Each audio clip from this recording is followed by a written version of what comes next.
Good morning. It's the 29th of January 2018 in New Zealand.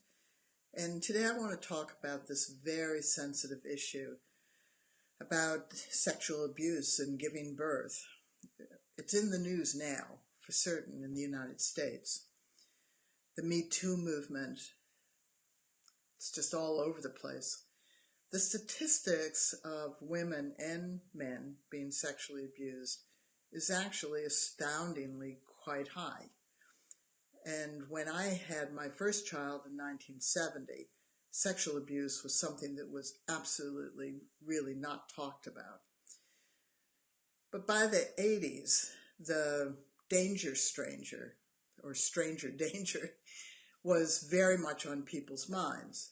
There had been a child kidnapped off the street, and suddenly the public health message was, teach your children to be scared of every stranger because that might happen to them. Yet a generation later, and much research, it was very, very clear that the danger to children was not strangers, but people that they knew and loved.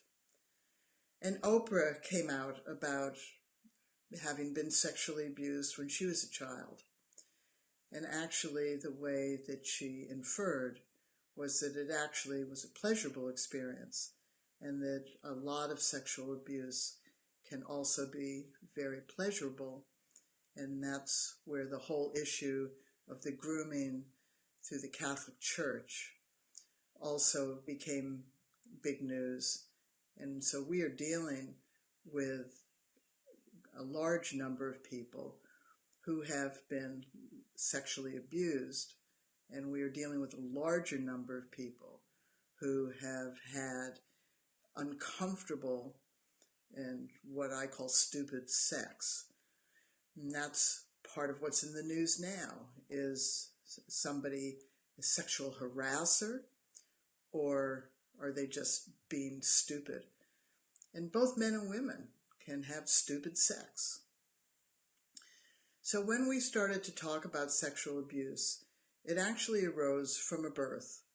I worked with a family very early on. They were one of the first several hundred families that developed the Birthing Better skills. And Birthing Better used to be known as the Pink Kit. You can probably still search the Pink Kit. And it was because it was in a box. The VHS cassette and book was in a pink box. And it became well known as the Pink Kit because people would say, I had a Pink Kit birth, or we have a Pink Kit baby, and their friends would say, what's a Pink Kit? And as Google became a bigger, because we went online in 2000, as Google became a bigger entity, and we started to be able to search for who was looking for us, 99% of the searches for the Pink Kit came from pornographic sites. And this was very difficult, and a lot of erotica sites use the word pink, and pornography and erotica are different things. Erotica can be very positive, and pornography often is very demeaning. And 50 Shades of Grey, does that cross the line? Well, I think it does. Other people might think it's erotica. So this is very complicated. So very early in the 1970s, I worked with a couple, and the woman was in her second marriage and having her first child. They were both having their first child. And she revealed to me, they were a very religious couple, that she had been sexually abused by her first husband. She didn't define what that meant to her. She didn't define whether it just was crude sexuality or whether it was forceful sexuality. I have no idea what it was. And one of the skills in Birthing Better, which has been incredibly effective, is called the internal work, where fathers, over 80% of them, or the other partner, works in the deep inside of the woman's vagina to soften the soft tissue of the vagina on each side of the tailbone and sacrum, around the side of the pelvic wall, the bony pelvic wall, and on each side into the back of the rectum. And some women do it themselves. As I said in another video, if you do it yourself, you put your thumb this way, lean towards your thumb, and then work on that side. And then do this with your thumb, lean toward your thumb, and work on that side. So the ultra-Orthodox Jewish community in Melbourne do this because it's their homework, and they have lots of children, and many of them were being damaged down there. So we need to understand that down there, sexual abuse can occur. And so this woman had what she defined of as sexual abuse. She was with a lovely husband who adored her, and they'd gotten pregnant, and she wanted to have a vaginal birth. And skills weren't public the way they are now. We hadn't made a multimedia resource as we have now, and it wasn't online in the 1970s as it is now. So I passed on the skills that we developed, and some of the skills that this woman and her husband developed are part of the Birthing Better stable of skills. She was going to birth in the hospital. She had a lovely, lovely, lovely obstetrician, a guy who was just so supportive, and she had told him that she had been sexually abused. And so he wanted to do everything he could to help her. We worked very diligently together. Way back then in the early 70s when I was working with people, sometimes I saw families several times a week for several months. That's how the skills developed. We were intensely focused on working out what had happened at a previous birth, what might happen at this birth, and what were the situation that the people were in specifically. We focused on the body. Well, sexual abuse has to do with the body. And I'm not a psychologist, I just am a body worker. So they prepared their body the best as possible, but she didn't want him to do the internal work, and she wasn't willing to do it herself. I was at their birth, and she labored quite well. And then she got to a point, just at transition, she was almost fully dilated. Now, in another of these talks, I talked about the bony pelvis and how it's important to map the outlet of the pelvis. Okay, so there's a pubic arch. What's your shape? Is it narrow? Is it broad? What's the distance between the sit bones? What's the distance from the pubic arch to the tailbone? What's that space? And if you know what that bony space is, and you don't find that from the inside, you find it from the outside. You just find the bones you sit on, see if you can put a fist between them. You find the distance from your pubic arch, which is actually your vaginal opening, to your tailbone, and you see how long that is, and is that the size of the fist? So about 50% of women have an equal distance from the pubic arch to the tailbone, and about pretty much the same to the sit bones. That has a technical name, and I'm very bad. I never took anatomy and physiology, but I happen to know that that's called a gynecoid pelvis. But that's only 50% of the people. So the other 50% get divided between long front to back, narrow side to side, or wide side to side, and short front to back. And then there are all variations of that, as we discovered, as hundreds and then thousands of women mapped their pelvis. Some pubic arches were quite like this, and some were quite like this. Some sacrums were quite flat and broad. Others were short and curved under. Some people had long tailbones and short tailbones. And knowing this map helped you know what position your baby was in your belly, and what it had to navigate through. And then you had to open your cervix, and then it had to come out your vagina. So it's your vagina where women experience most of the sexual abuse. So she got fully dilated, and she had permitted me to check her, and we did that sitting up, and I knew, because we were developing the skills when she mapped her pelvis, that she had a very ample pelvis. It was a gynecoid pelvis.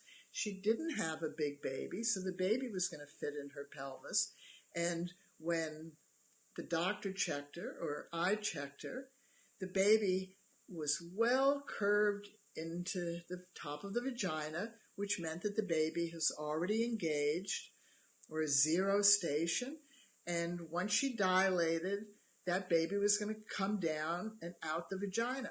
Her vagina was quite tight, so you get into the vagina and then it opens up into like a pocket. That's where our tampons go, into this little pocket.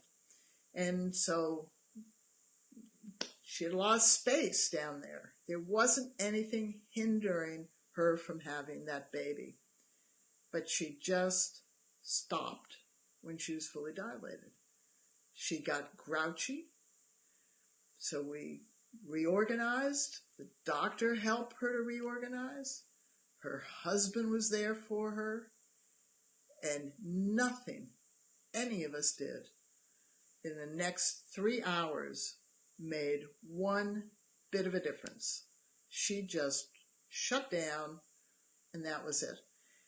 And she ended up with a cesarean. She wanted one. Now, what did the doctor say to me afterwards? He was totally perplexed. And he basically said to me, that was a case of psychological cement in a vagina. And I thought to myself, what an interesting expression that was. Basically, she psychologically blocked off her vagina. She closed it off. And that really was, in some ways, cement in her vagina.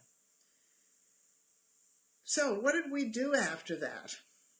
We discussed it. And what was interesting was she wasn't really willing to discuss it afterwards. Her husband was, and her husband had a lot of difficulty in knowing exactly how to respond to what had happened. And over a period of time after the birth, we lost contact. And I can't honestly tell you what did happen with them. But that got me thinking, and that got me talking to other pregnant women and couples that I worked with about this topic that in the 1970s was really quite taboo.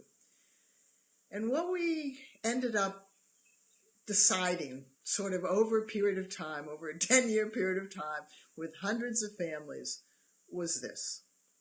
Sexual abuse, or an interpretation of sexuality which doesn't sit well in anybody, has to be validated.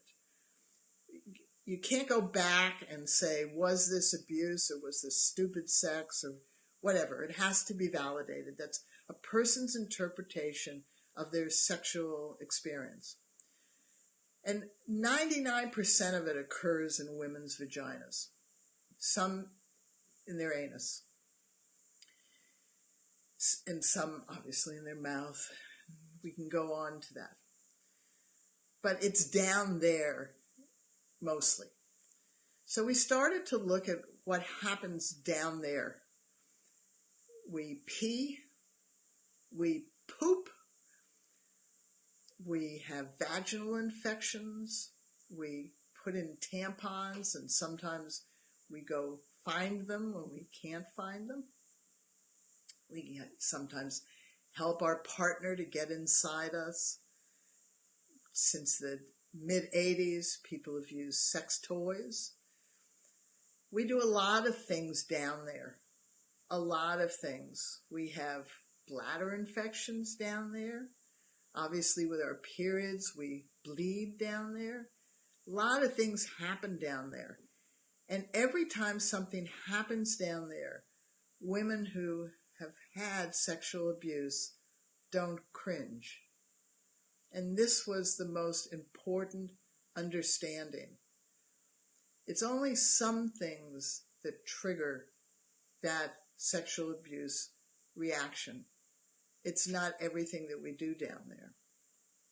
And curiously, birth and bad menstrual cramps can get associated. The fear of labor pains. Are they going to be as bad as my menstrual cramps? But they're not related. They are down there and they do occur at your uterus, but they're not related.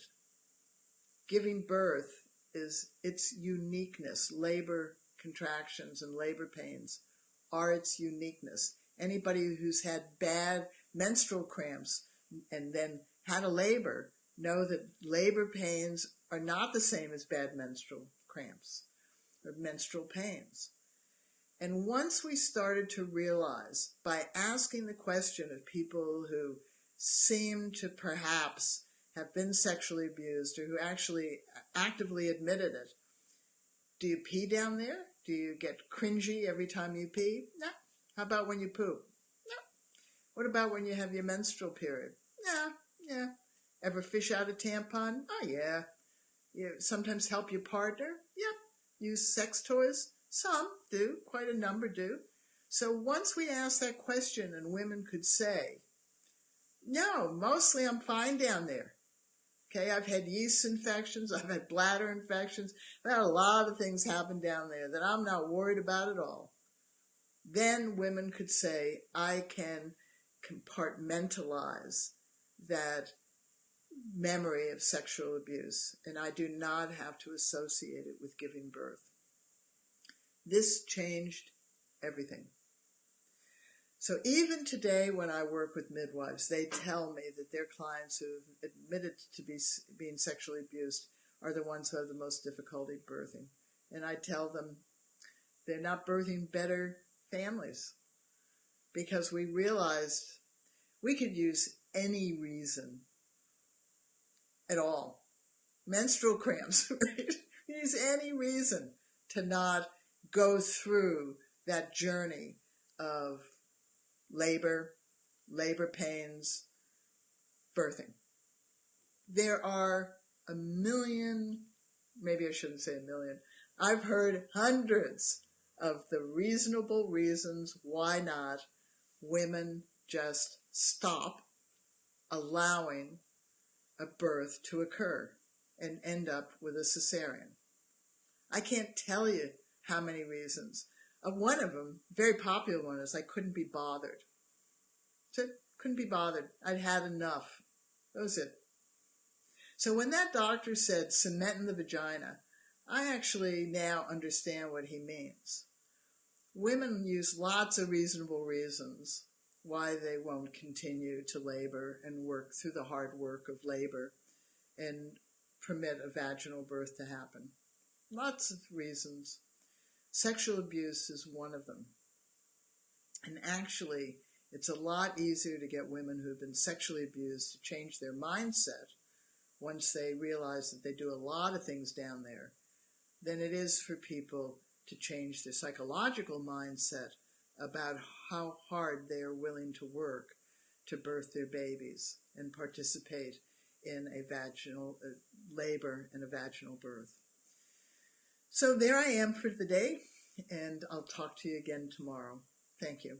And remember how you can best support us. Purchase the Birthing Better online courses.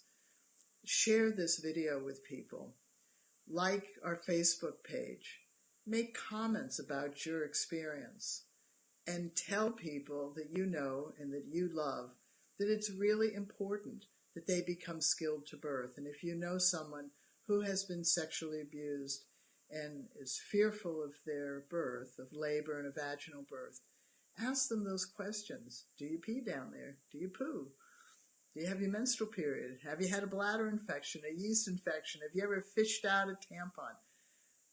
Remind them that they do a lot of things down there that don't trigger that memory. And giving birth can be one of those things. Doesn't trigger the memory. Not related. Okay. See you later. Bye-bye.